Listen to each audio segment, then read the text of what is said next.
Good morning, good evening, and good night. Welcome back to Star Trek Reliant. I'm your game master for today, Bazag, and here we are in a Star Trek Adventures live play where we base our world off the world of Star Trek Online and the Foundry shenanigans that have happened inside. I play the chief engineer Rick here, and on occasion his mirror counterpart. So let's continue on with our acting captain, CMO. Do me last. I'm eating taco. Okay. Well, it's not a taco, but you heard it here first, folks. Eli wants you to do him after he has tacos. Tacos. All right. Let's go to DB then. DB. Hello. I do not play Star Trek Online, and that's why I play the character that I do. And Garal. Taco time. You wanna be at taco time? I don't know what I'm singing. What about JB? Incoherent loud noises. I could do a dinosaur screech. I think we all could, but we're all showing a little self-restraint. And Kara. Yeah, I'm doing much better now that Sets has salvaged that sarcasm circuit from Tom Servo. It works really well. I'm not sure how to process that, because the sarcasm is enabled, but my brain is just currently exploding. Let's jump to Marcus. Taco Bell, product placement at Taco Bell. Hello, I am Duck and I play Marcus. This session is sponsored by the combination Taco Bell and Urgent Care. Please, if you go to Taco Bell, please see At my age, I'm uncomfortably close to both of those at times. All right, Eli, you've gotten time? Have you finished your tacos yet? I have not finished the tacos, so these will be a constant thing, but I have something witty to say. It's been a while since we've seen so I've brought us in a temporary chaplain, meet Velocipaster. You know what? I think I might have to change my stance on religion.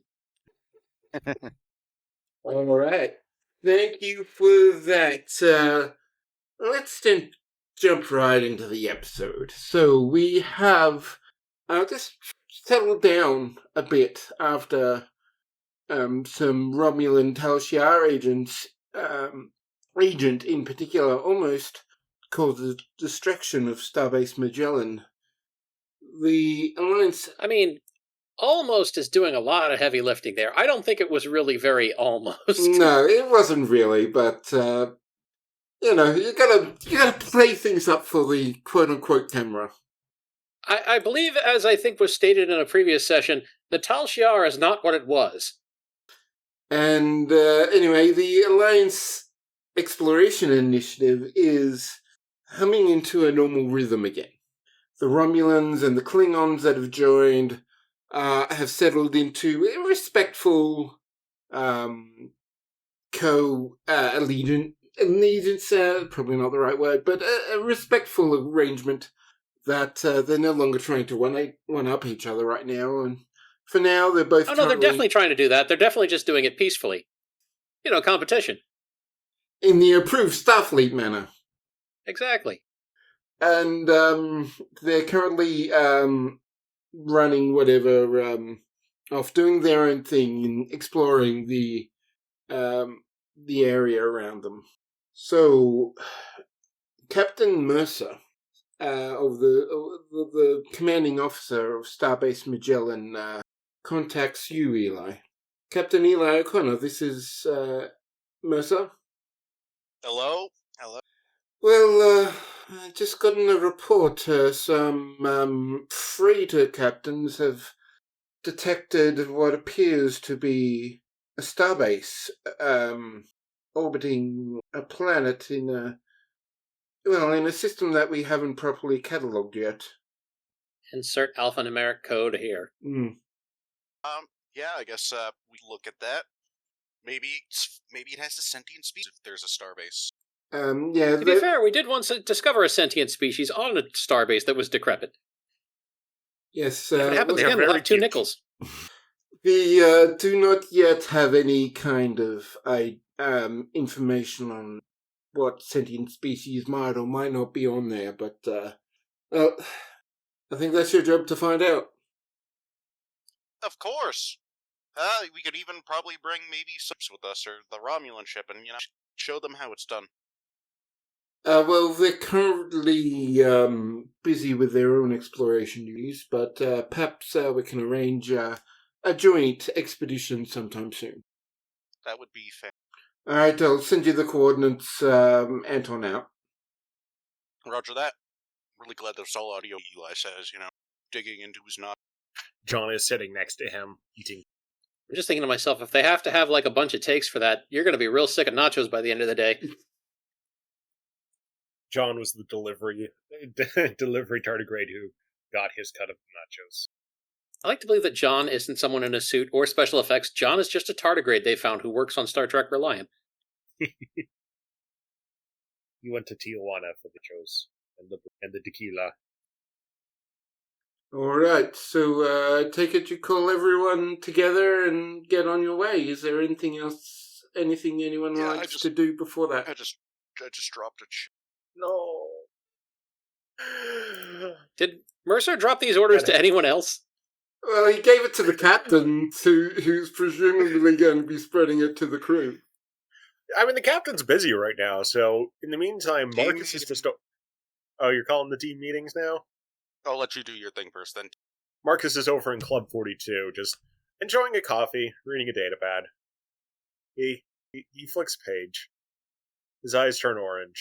He switches to a different page. His eyes turn back to his normal gray hazel. And then he turns back to the previous page. And it kind of goes back and forth. So effectively, he and Ilium are having a bit of an argument. Kara comes by and sits down with a mug of something. Captain, lost in your thoughts? You could say that. Which one's thoughts? He looks over, sighs, and he kind of fixes back to Graves mode. Ilium's a bit bored, trying to get... I need to do work, though, but, yeah, he's saying, like, oh, no, I can process it and tell you. I see. It sounds similar to what might happen if Kieran was inside my head, which, for the record, I would dislike very much. Except it's also, like, myself, so that it kind of starts coming off as gravy talk. Kara just nods and sips from her, mug, and somebody says, well, what do you suppose we'll probably be asked to do next? Hopefully some actual exploring. Yeah, I'm going to say exploring. I mean, with the Klingons and Romulans here, Federation ships are going to be one. I'll just maintain quota. You could say on probably get out there, push a little bit further. Well, hopefully we have finally buried the hatchet between the Klingons and the Romulans, and thankfully it does not seem to have been buried in anyone's head. As of yet. I will work to maintain the peace. And I'll try to keep Ilium in line so he doesn't say anything to provoke. Well, she seems at a loss for words, and she just kind of says, look, if you ever have problems with him, just let me know. I don't know that I can do anything, but I can listen. I mean, there's totally, just punching me out. Feel free to do that. Are you sure you want to tell me to do that? I did shoot Whately one time. I know, but yeah, no hesitation. If Ilium becomes a problem, just take me out. Acknowledged. And, his eyes flicker orange, and he just says, oh, you bastard expression before looking back. And to which Kara simply finishes what's in her mug and says, well, if you two can keep the peace, I won't have to hurt either of you. Well, and with that, she stands up and gives him a little wave. Now it's time for team meeting. Right, where does this team meeting happen? It's going to be in the meeting room, obviously. Yeah, everyone gets their summons to the conference room. Kara, being punctual, shows up early, simply gives Eli a salute if he's in the room, simply sits down if he's not. Eli is in the room. Setsu follows shortly after. Squirrels shows up a little bit late with a pile of pads. Grog wanders in, nose deep in a security report. Daniel shows up last, as usual. Although, unbeknownst to most, he is kind of keeping that up, the act of always being late to these. He is much better at navigating the ship by this point. I just want to say Rick Tier is also there, but he sort of just blends in. Kara will look at Grawl and simply say, "Why did you bring all of those?" Well, a lot of them, for some reason, can only display like one document at a time. I don't understand why pads are like this. Okay, but why do you need all those documents at this meeting? Oh, I was just in the middle of doing research, and I forgot to pull them back in. And it was closer to come here than pull them back in my quarters. There's a slow electronic blink as Kara just wonders why Grawl doesn't just leave them behind wherever he had been before. But she lets it go. All right, crew, you're probably wondering why I've gathered you all here today. Presumably to give us orders.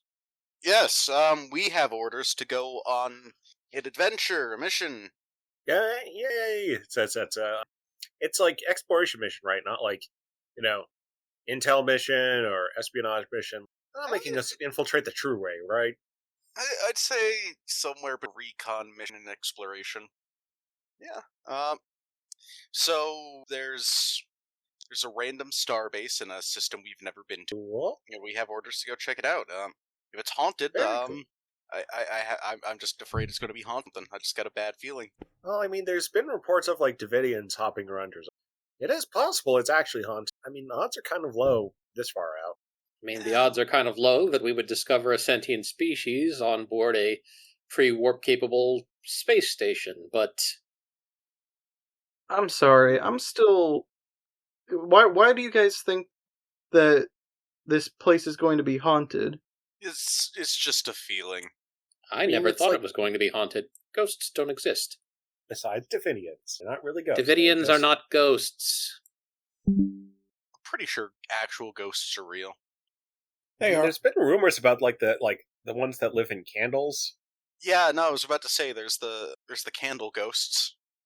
Kara's We eye need to twitches do research on electronically, finding which the ghosts. looks more like static than it moving erratically. Aren't those parasitic energy beings not actually like dead people?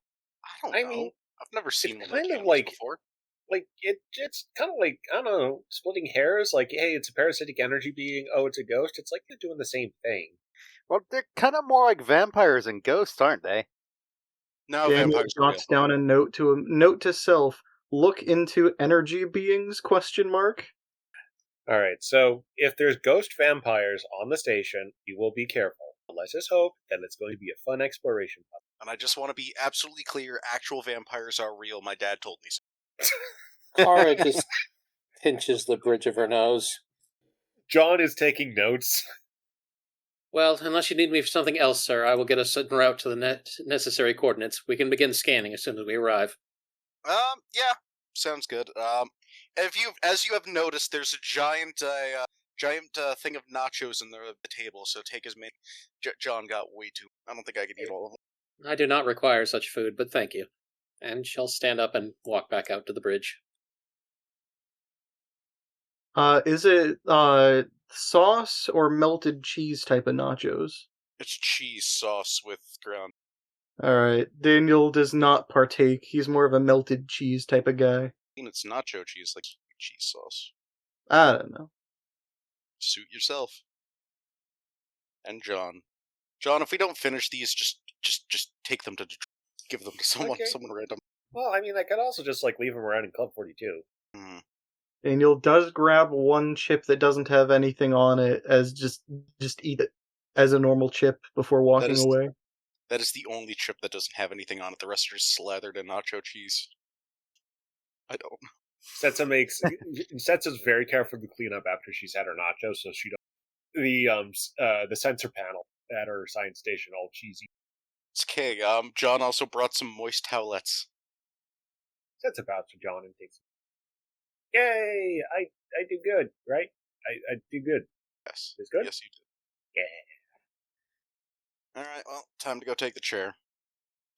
Barry pops in the door. Hey, they said that there was free nachos here. Yep. Barry comes in along with a bunch of lower deckers who occupied a room as I guess everyone else leaves.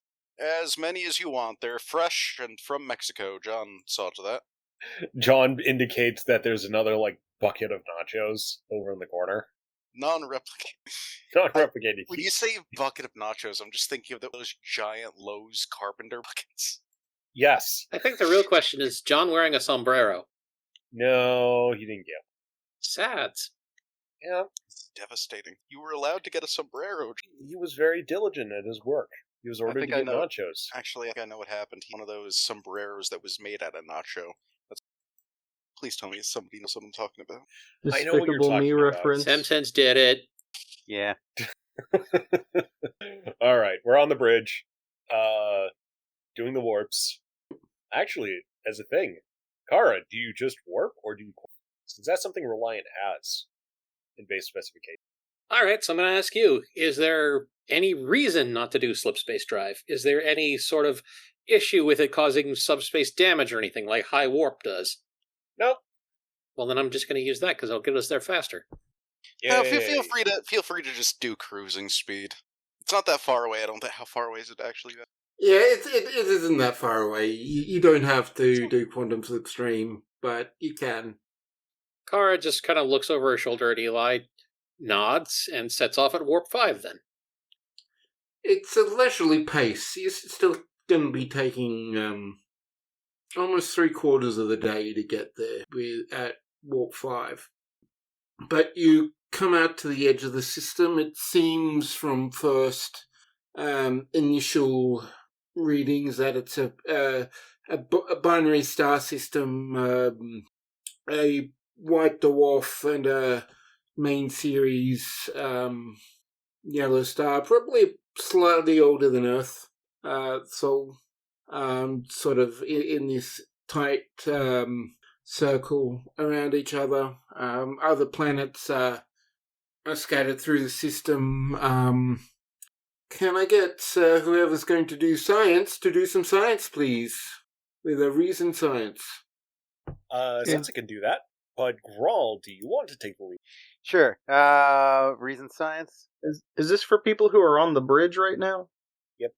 Yeah, this is the ship scanning the system.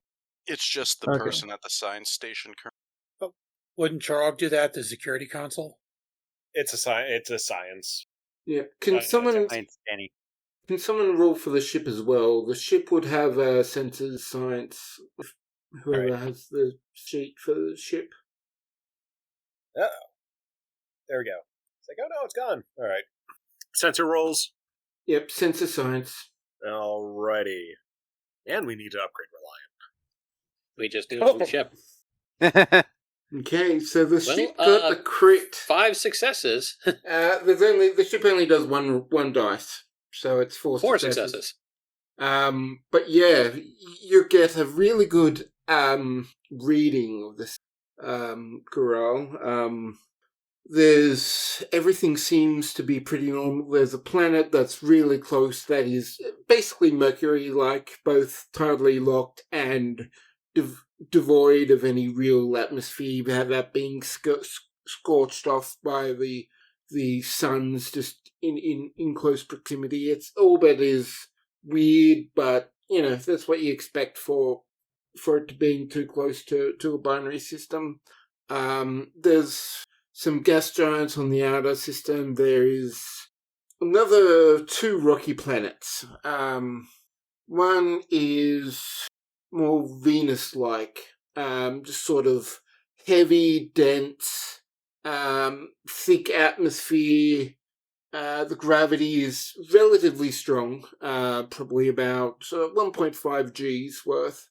But it's this last one that's in the second position between the other rocky planet and the Mercury one that is most interesting. First of all, it is in the Goldilocks zone. It should be life-bearing, but the readings you have is that it's a barren, scourged wasteland. You are detecting lots and lots of craters on it.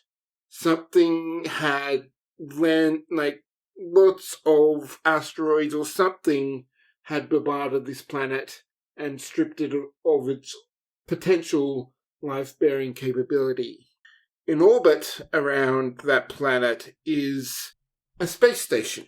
And I will just post a link in Game Time chat of a certain someone's doodle of the space station. To Kara, describe... while looking over the data, comes in and just simply says, someone really did a number on that planet. They clearly didn't like what was down there. And then as the picture of the space station comes up, she just kind of raises her eyebrows and says, well, there's something you don't see every day. Yes, it looks like fuzzy grapes. It kind of reminds me of First Federation ships. It reminds me Sets of and narrows small her eyes. life, microscopics. Sets and narrows her eyes and says, "It does remind me of." Okay, good. I'm glad I'm not the only one. Well, who wants to talk to a puppet today? Sets and growls a little bit.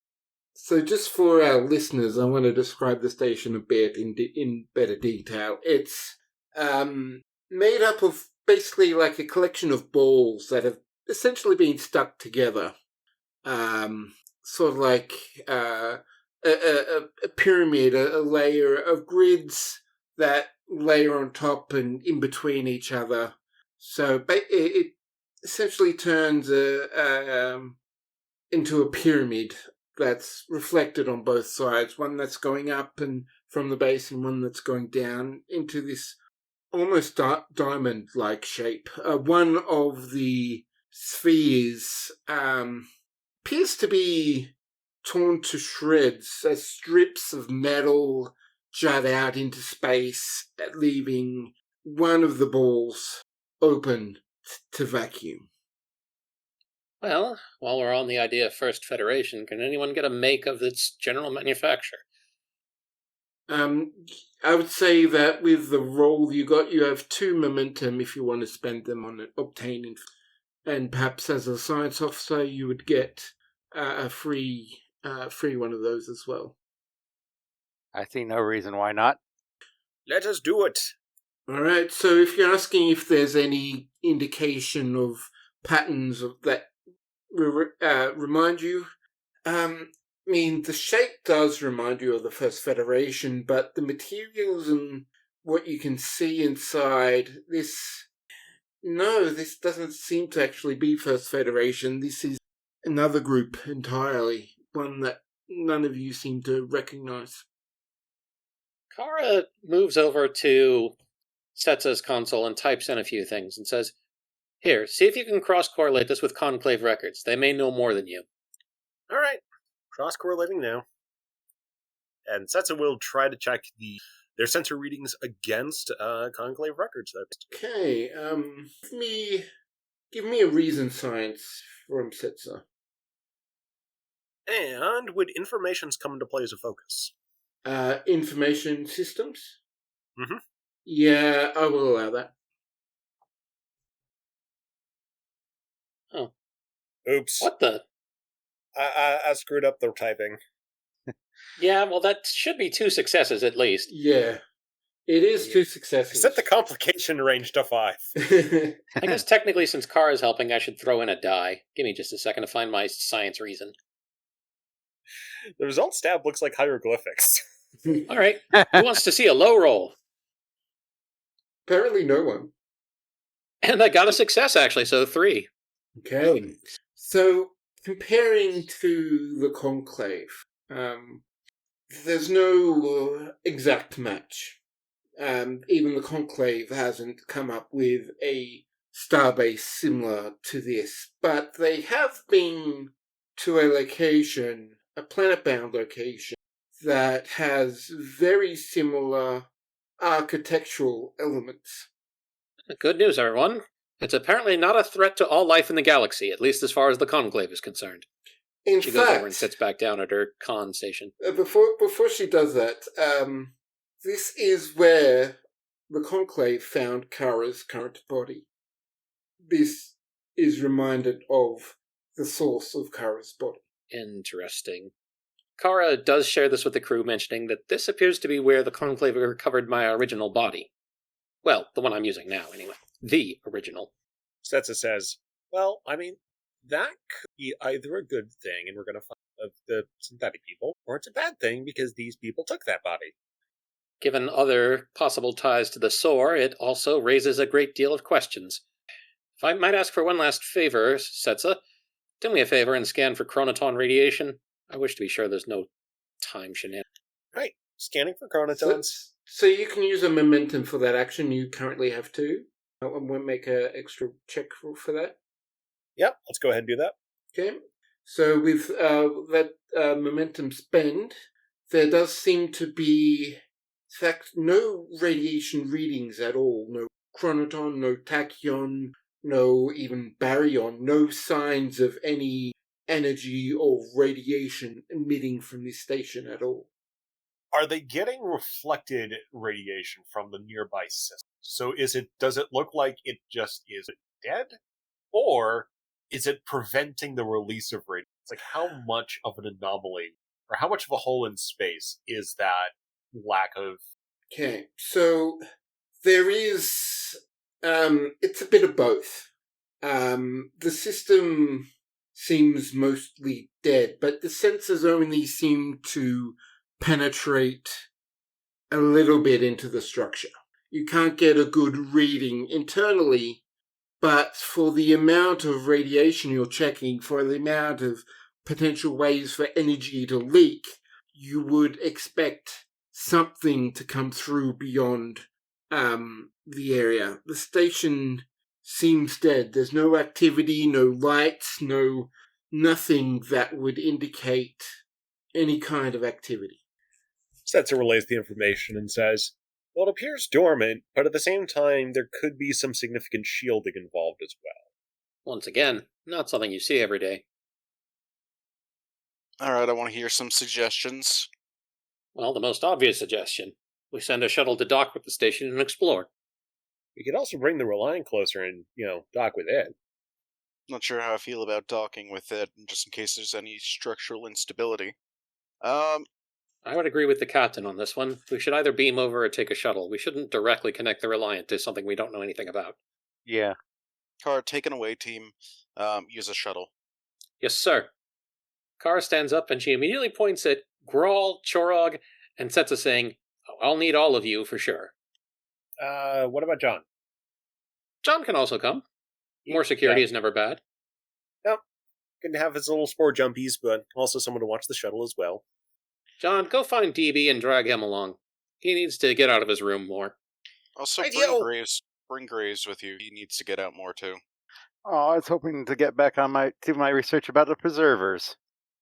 Kara looks at Grawl. Well, if you don't want to come explore the strange new station where no one's ever been before. What if these are... Yes.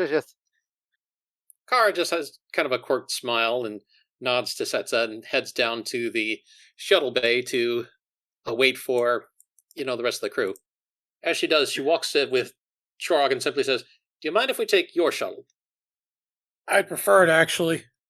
I would too, actually. So let's go ahead and do that.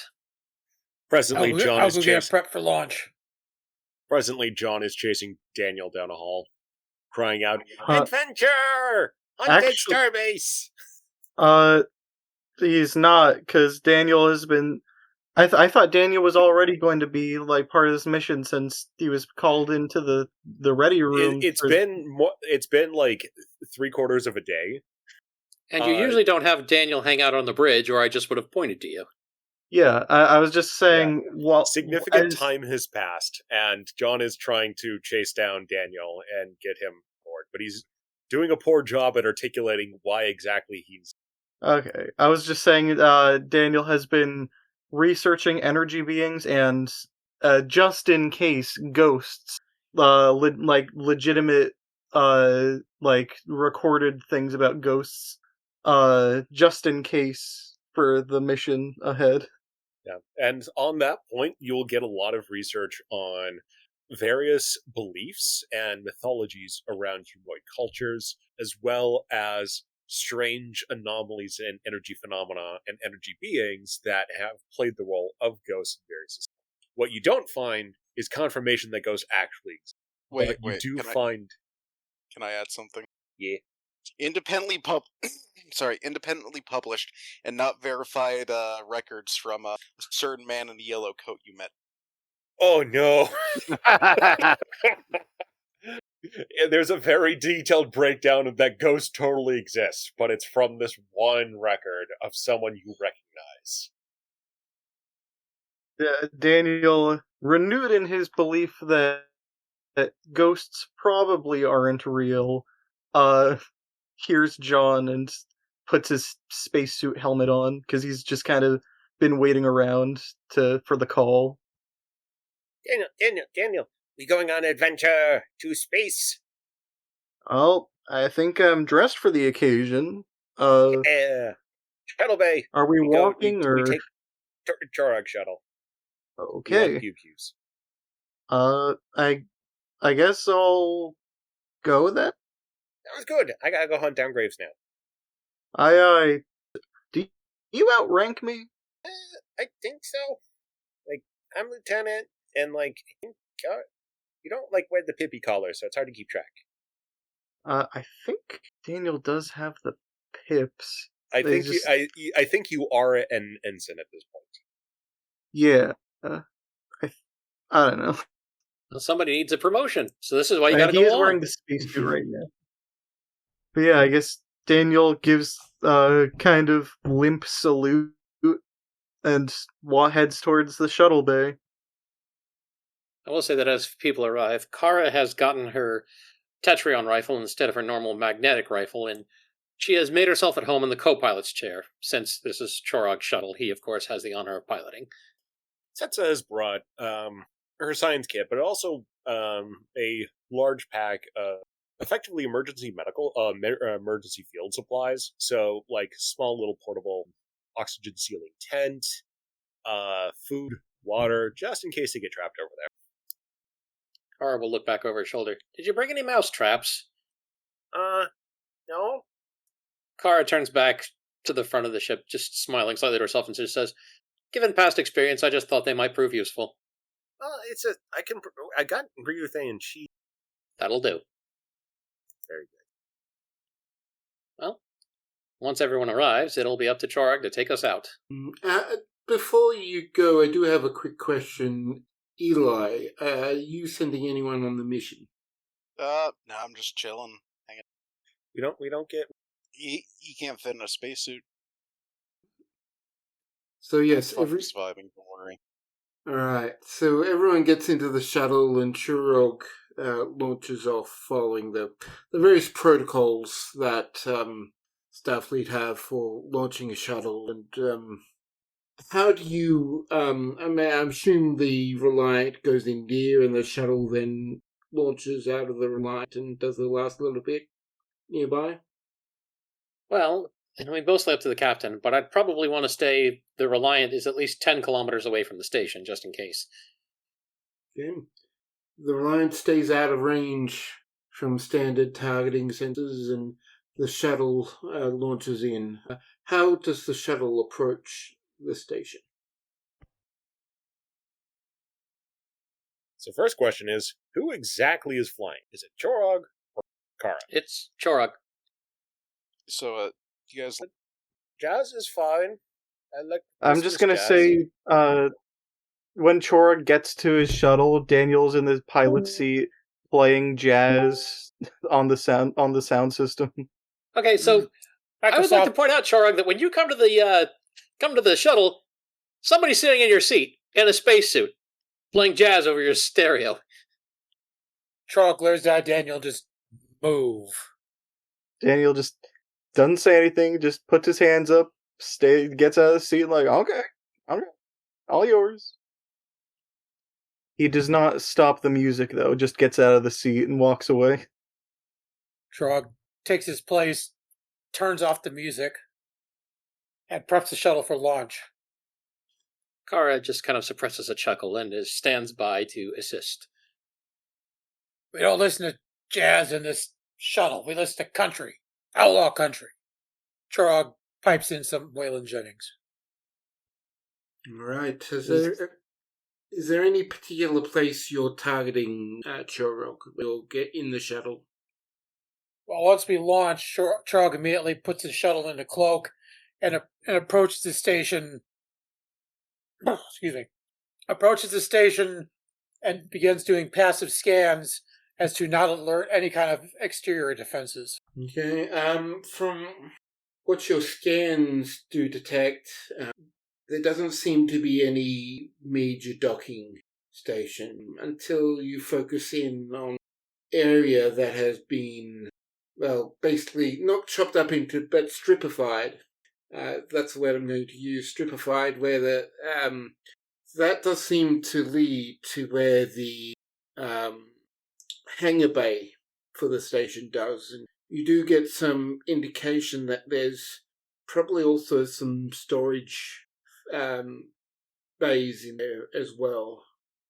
You could just slowly glide in and land in the hangar. But Are the hangar doors closed or is the hangar doors open? the hangar doors have been stripified, so there is free access. They've been annihilated. Yeah, It's part of the blown out area. Trog begins to scan the station. I'm not seeing any kind of docking facilities, but I am seeing what looks like a cargo bay we can slide into. Looks big enough to house the shuttle. Kara just kind of squints at it and says, I think that might have been a shuttle bay. Once. Yes, as everyone passes, can I get you to do a insight to allow security, con, or engineering as appropriate?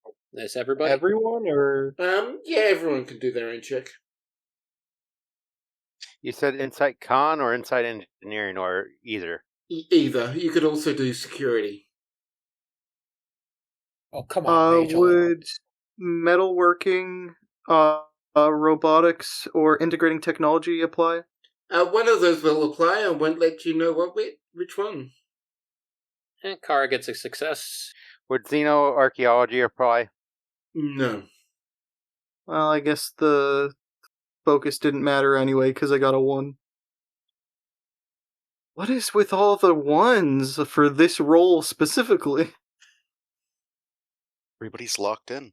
Also, I guess I should say I did insight engineering. Right.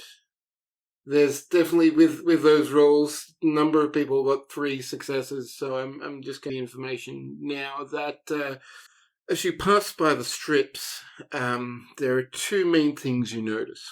One, that the strips were cut in a pattern with some kind of kinetic beam. It wasn't an energy phaser array or bolt or anything. It was like a scalpel almost cutting through the hull of the station. And secondly, that then the strips were pulled apart from the station with some kind of tractor beam. Or it looks at the strips and the apparent tractor beam damage.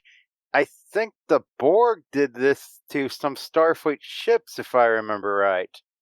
Borg are well known for both using kinetic beams as well as tractor beams. Yeah, this got Borg written all over it. It concerns me. Kara I haven't really heard much about the Borg, but I think I've heard them mentioned a couple times. What's up with them? They are sets of pipes up.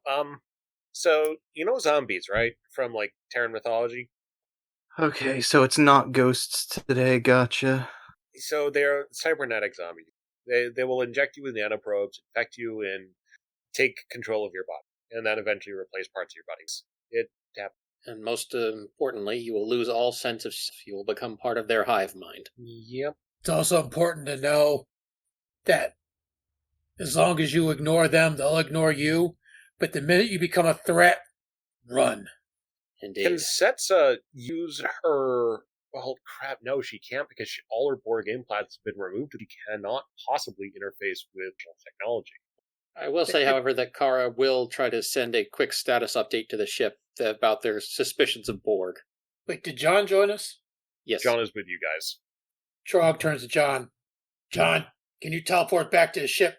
Get my slug thrower. Righto! He goes and gets it. Shit.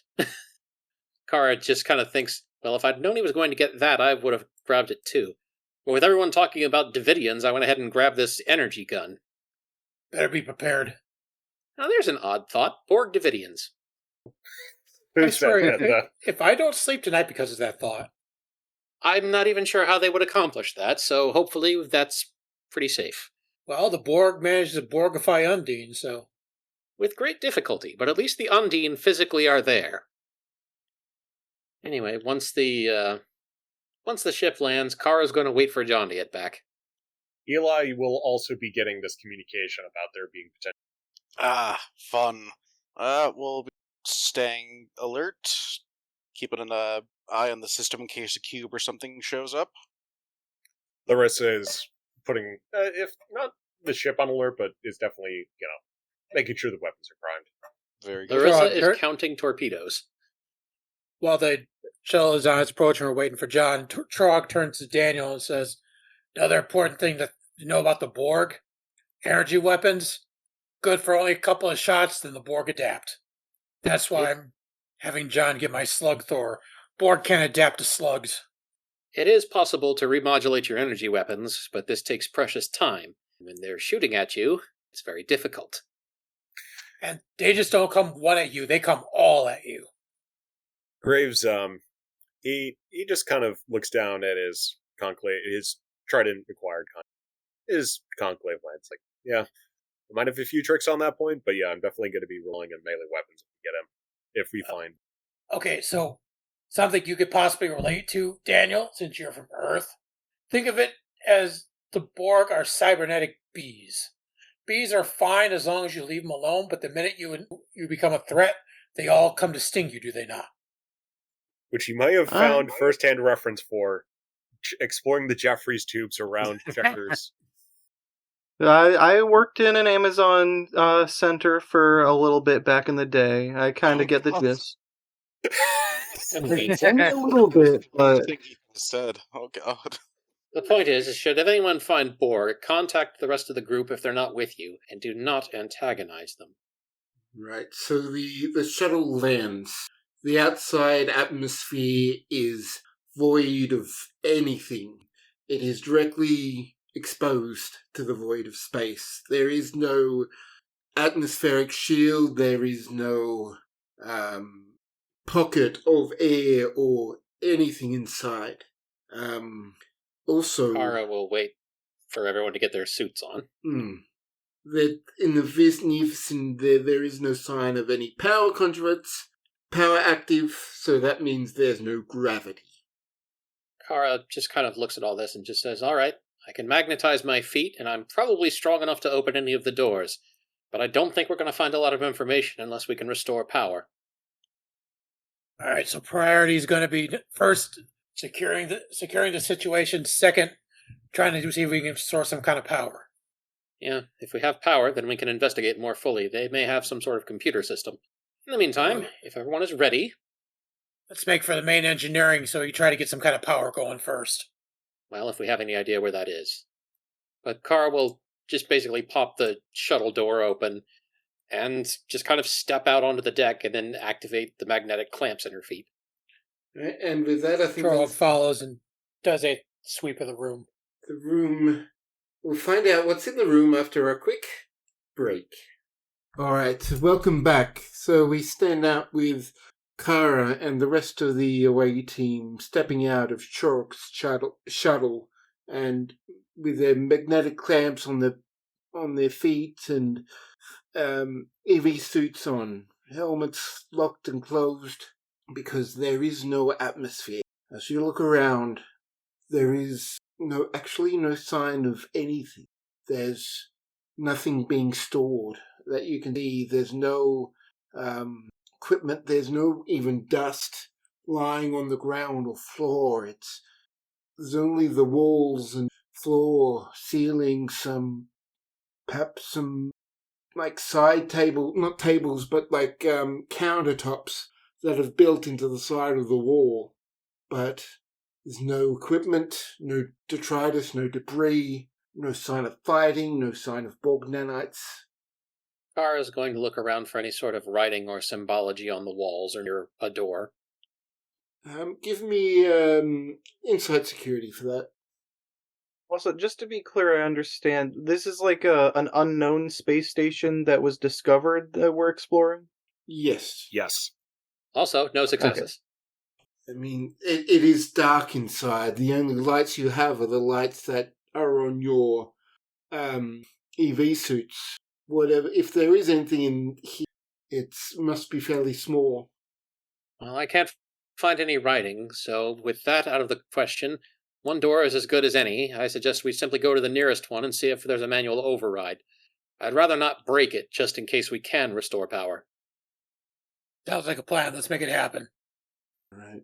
So look We're just around gonna you. look for a door. Yeah, looking around, you do find a total of 3 different doors.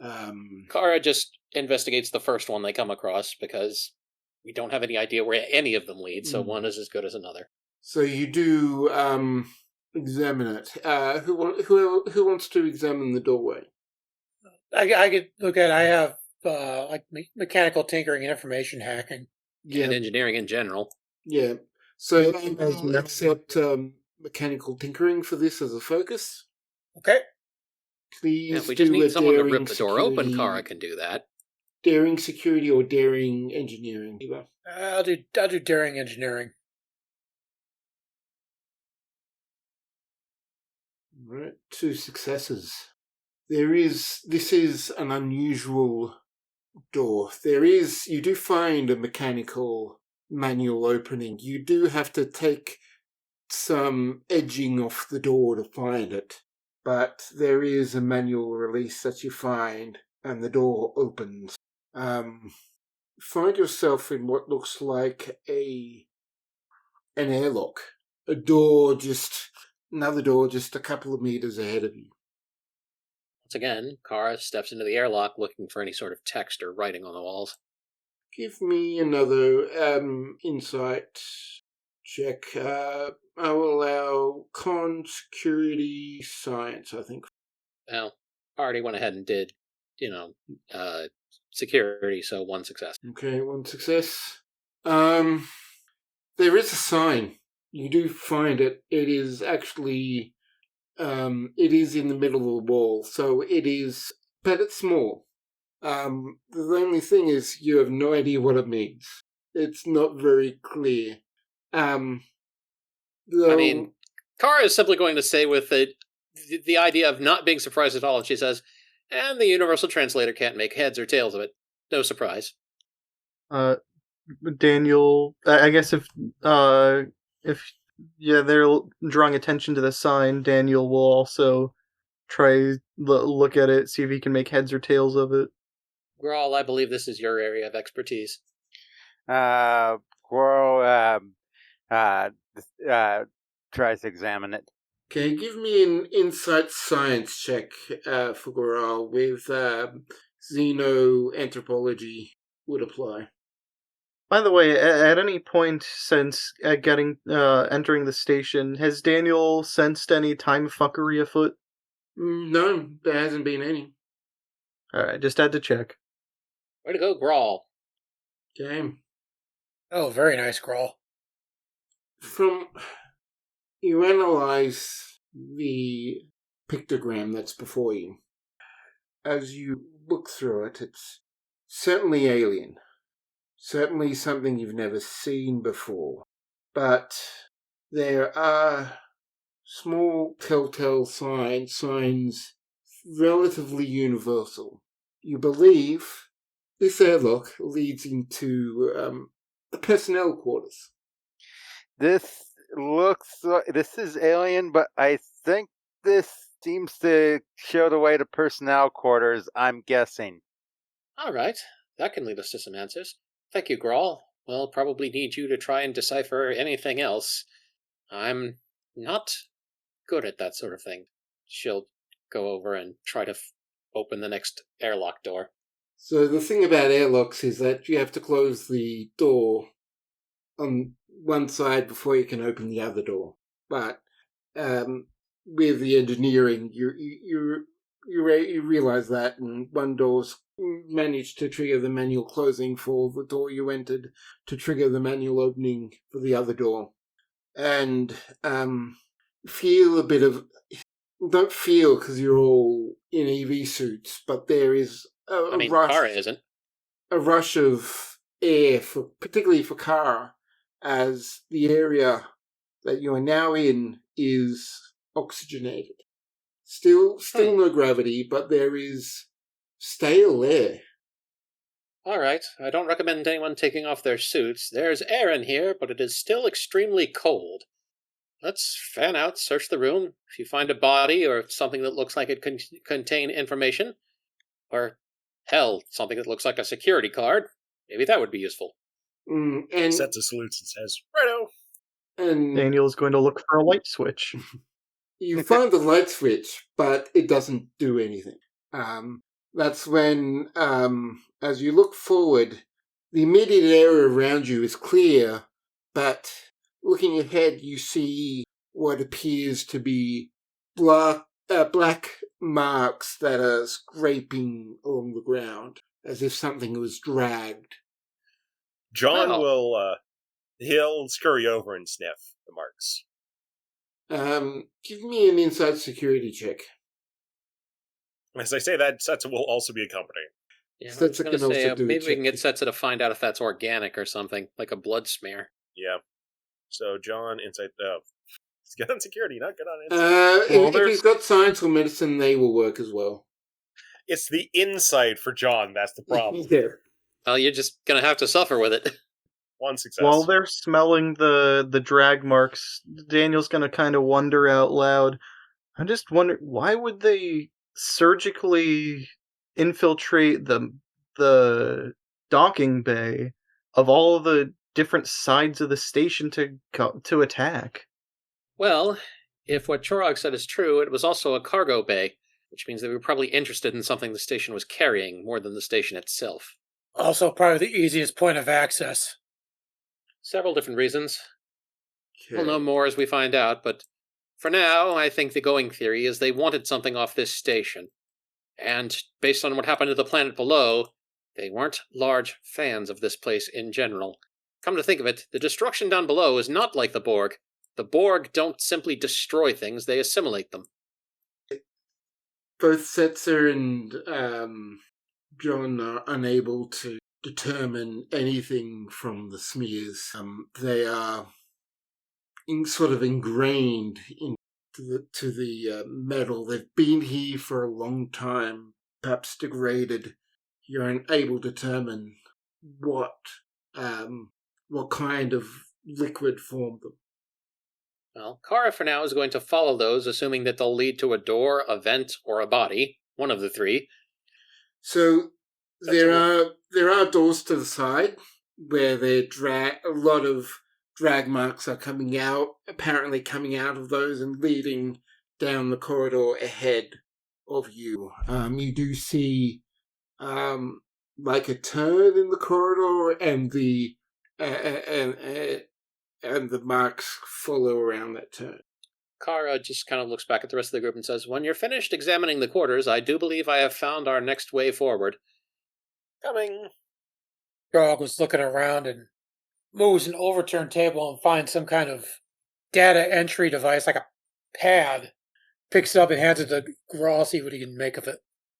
Grow examines it. My first thought was, Grawl examines it. The battery is dead. Yes, that's what I was going to say. This seems like very dead. Is there an engineer who can take a look at this and turn it on? I'll have to see if we can find some kind of charging port for it. Well, Don't to we do any have of that, we'll have ports on our suits? To do any of that, we'll have to get things back online. And no, Daniel, as a general rule, you shouldn't want to hook your suit to any sort of strange computer system. The Iconians were very fond of very novel computer viruses. And also, we don't know that this thing's power source is compatible with our power sources. We don't want to plug it in and blow it up. Well, if I may, let's just go ahead and follow these drag marks and see what horrors we find. Agreed, I'll take point. Good. I'm not a fan of the dark. As we walk, Daniel is going to get out his Chronos scanner and just have it generally, just look for pings of activity, since if there's any ping of activity within its range, based on how long abandoned this place seems, it means that it should be something unusual. And basically, if anything has happened within the last hour, that's bad. Yeah, you're not picking up anything as you are through this area. You find more data pads, things seemingly, they're all in the same state of power loss. Batteries actually, or what amounts to batteries, drained of every scrap of power. There are clothes, there's personal items of various types, but they're all in serious states of decay. Any fabric is very fragile and weak and easily torn. There's frayed, there's anything that's metal is tarnished and rough, and it doesn't look, well, just from the general state of the area, well, let's just say it wasn't evacuated cleanly and nicely. It was very rapid, very violent things that happened here. I don't recommend anyone take off their suit. In addition to the cold, the fact that so many materials are degraded suggests that there is still microscopic life upon the station that lives. Or at least, there was some time ago. Contamination is a possible factor. You come to the end of the corridor, and this is where it splits off. There's a sign that you see by one of the doors, and another sign. Which one does the trail lead to? It leads through to the one on the right. Grawl, if you could, please try to translate the one on the right first. Grow attempts to analyze the writing again. Right, give me your insight roll. Okay. Science with a focus. Using the tricorder, would any of us be able to detect any sign of like power on the station, or just in general electricity in anything? The likelihood is very low, but you can do a check if you want to have a look. Okay. Yeah, I'll say Daniel swaps to his normal his alien tricorder while we're stopped at the crossroads. Okay. Give me. Yeah. I'm trying to think what attribute for this. Let's go. This is just basic insight, I think. Insight, engineering, security, or science. Either one of those three will do. Okay. I don't think any of my focuses apply. Okay. You are certain that any devices that are at least in the immediate area, are perfectly devoid of power. There is no power running through the walls. There is no power in any of the data pads that you found. There is no power running. I can't say anywhere in the station because the tricorder is being blocked. But everything that you are seeing that goes out to a fair distance around you there's just simply no power whatsoever. Given that their immediate attempts of the local area are not turning up anything, Setsa is going to be, We do still have to see what... I mean, Grawl did roll to see what the sign said, and got 3 successes. Yes, so we are getting to that there. That one leads to the medbay, to the medical wing of the station. Well, I suppose that's a very obvious place for someone to be dragged if they're injured. So, do we want to follow the ominous trail, or do we want to see if we can get something up and running, or... Well, I suppose we have our options. It'll take us a while to open this door, so perhaps Grawl could translate the other one to find out where it leads. And Grow attempts to to translate it. I assume same roll. Yep, same roll. And Chorog, if you would start on the door. Copy that. Daniel can help with the door. What's the door going to be? Control engineering? Daring and engineering or science. Or security, Okay. sorry. Engineering or... Do daring and security. And what did I get for the one success? Bathroom. You don't get much from the one success. It's not enough to properly determine. I can't really tell. The sign's too damaged, unfortunately. No worries. Thank you for trying. Okay. The one That should roll. just Daniel was just helping, so Basically 2 successes on 3 dice rolled. Yep.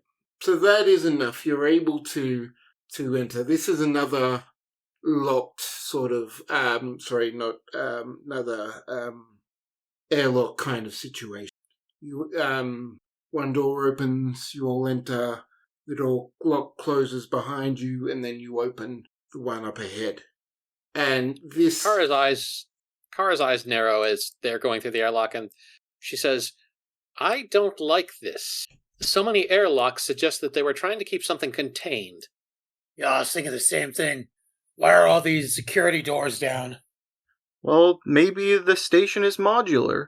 The whole thing looks like a bunch of spheres stuck together. Well, that I is wish a you hadn't possibility. have said that. I doubt it. I've seen modular stations. The Suliban build such things. This is not like that. the door opens to the med bay, and what you find is, well, disturbing. The marks on the ground become splashes on the wall. They come sprays and other blobs of stuff, not just like on furniture that's there, not only on the ground but on the walls, the ceiling. It was almost like a massacre occurred here, but no bodies, no sign of the physical remains that you would imagine would exist from a scene like this. Kara will tap her comm badge to try to get a hold of the captain. O'Connor here. Captain, we've discovered some various things about the station thus far. Grawl has been able to translate a few of the things manually, but nothing through the universal translator. We have discovered in the medical bay what looks like almost a charnel house, but there are no bodies. A what? A slaughterhouse, a Ah. place of terrible death. All right. You didn't come And- through completely for that. Okay. It should also be noted that, in addition to this charnel house, every room we have entered, off of every hallway, has been sealed by an airlock. I see. Is this more primitive or? I couldn't say to the technology level, but I would say that having an airlock between everything is a little bit unusual. Not entirely with lower technology levels, but I feel Well, your concern. If you feel like you need to pull out, pull out. Setsa taps her comm badge and says, well, to join in here, it appears the place was designed for artificial gravity, so, looks fairly advanced, to the point where simple compartmentalization doesn't seem useful. So yeah, we're investigating, but carefully. I don't feel we're in any current danger, Captain, but I would say that we should go through full decontamination protocols when we come back. Who knows what we're bringing back with us. All right, agreed. I'll get the room with the lights and the gel set up. Thank you, sir. Setsa moans and just like, no room. Kara just tries to investigate to see if there's any clues around the medical bay. If there are no bodies, there might still be an object or something. Also going to advise you keep comms open just in case. Acknowledged, sir. We will leave the comms open. You can record our conversations as best you're able. Graves, at this point, will look around to see for a couple of things. One, any sign of cybernetic equipment in terms of implantation or makeup. Given that he's conclave, he would be able to recognize a variety of different devices from different cultures. That probably would be more of an engineering check than a medicine check, so can you be inside engineering for me? If anyone else wants to look around, they can do insight medicine for me. This roll bodes poorly. Oh my god. Oh, sorry, that was Charg's rolls, not mine. Although Charg had the same target. I think I found something. Oh no. Listen, insight and medicine are my dump stats. I mean, it's not bad. You got a 20. Well, were yeah, mine. that too. Yeah, I was about to say, they were my end stats too, but I didn't get a complication. For people listening, I rolled a 20 and an 18 with a target of 8, so... nothing in your stats would have saved you. Yeah. No, but that does make it funnier. Okay, so I know exactly what complication I will do for DB, but that'll be for later.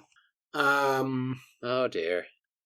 JB, there is sign of there is medical various medical devices and things around that've been used but kept clean, or at least they probably would have if whatever happened here hadn't happened. There's definitely some biological medicine going. What you do beyond that, you also find what amounts to, that skeleton you find in doctor's offices? There's one of those. An anatomical model. Anatomical model.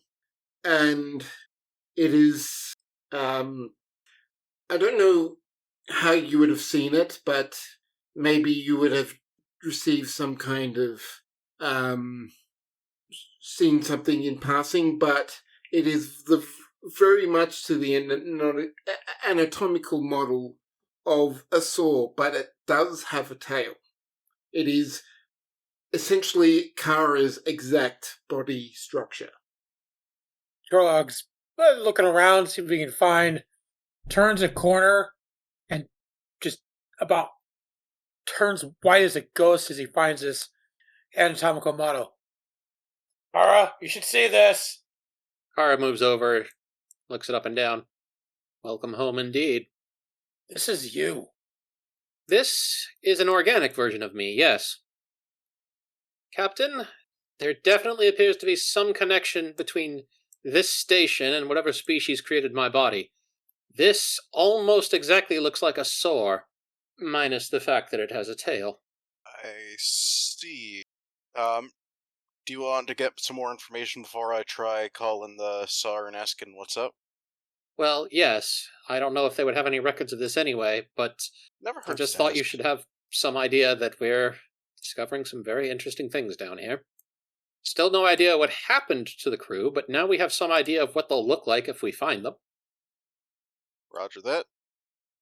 Duncan, you don't find any signs of cybernetic. I do believe it's probably time for us to go check the other doorway. Although, if this is the species that created my body, I find it interesting that there are no cybernetics involved. Yeah, so Duncan doesn't find anything, but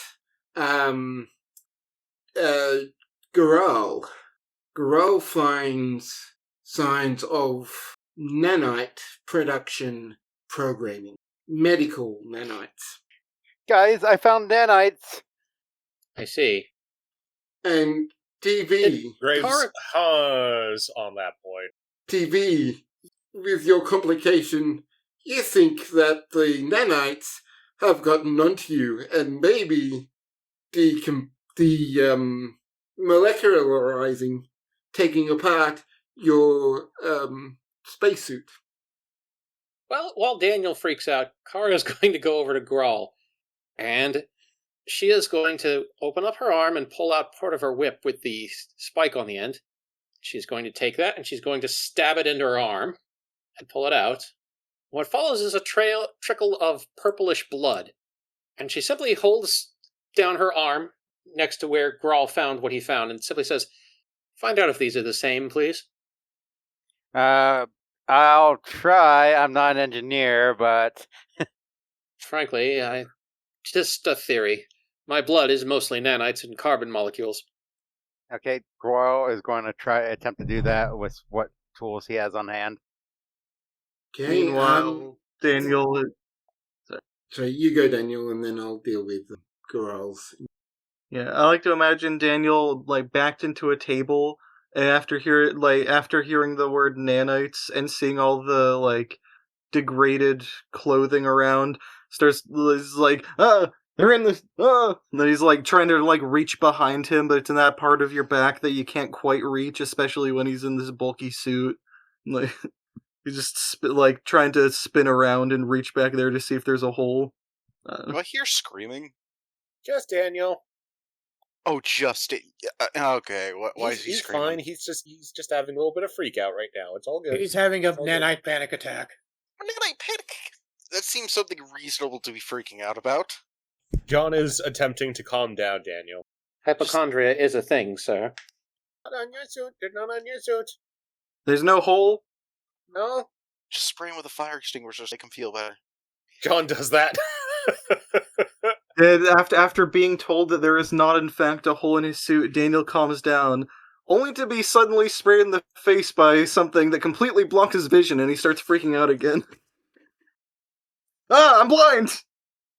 John, do you got the squeegee? I got the squeegee. He goes and Use the starts. squeegee. He starts cleaning off Daniel's visor with a specially curved squeegee. Daniel, upon realizing that nothing has been wrong this entire time, calms down, gives it the classic. So anyway, what did you guys find? Well, we found, nanites in a diamond-shaped building made out of spheres. Brawl is attempting to check and see if the nanites are similar to the makeup of my blood. Which gives me a reasoned science check for that. You could do medicine as well, but I don't. Science is better.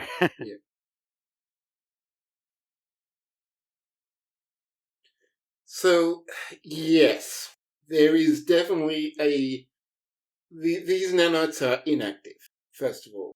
But yes, there is definitely a similarity. Unfortunately, they're not the same. There's also some similarity with the Borg.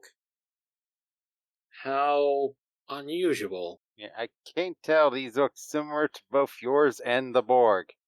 It's a very good thing that they're off, then. So do we think the Borg assimilated whoever these people were, or...? It's possible, but then the question becomes, why didn't the Borg assimilate the station? And what happened to the planet? Which, again, does not bear the hallmarks of a Borg attack. Is it possible that whoever was here was trying to replicate Borg technology? Could be. It's a disturbing thought. Nothing to do for it but press on. I suggest we go check the other door and see what's behind it.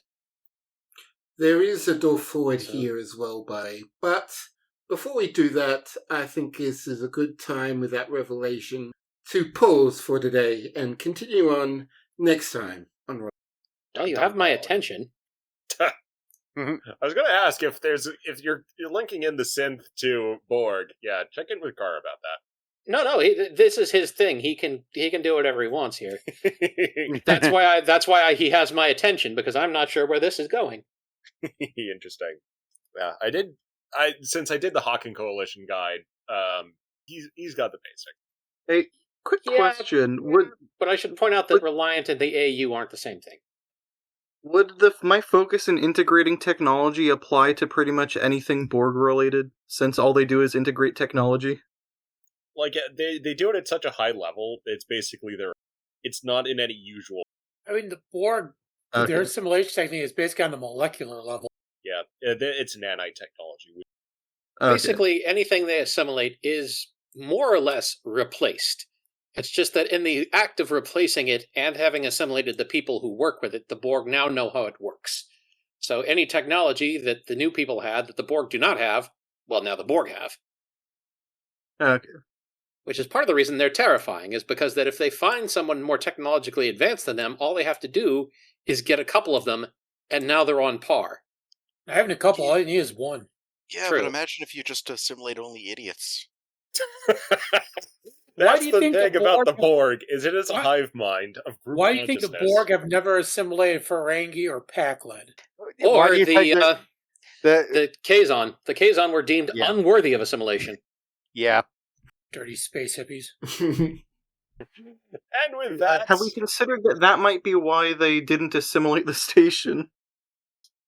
I mean, it's possible, but even then the Borg probably wouldn't have gone to such great lengths to wipe them out.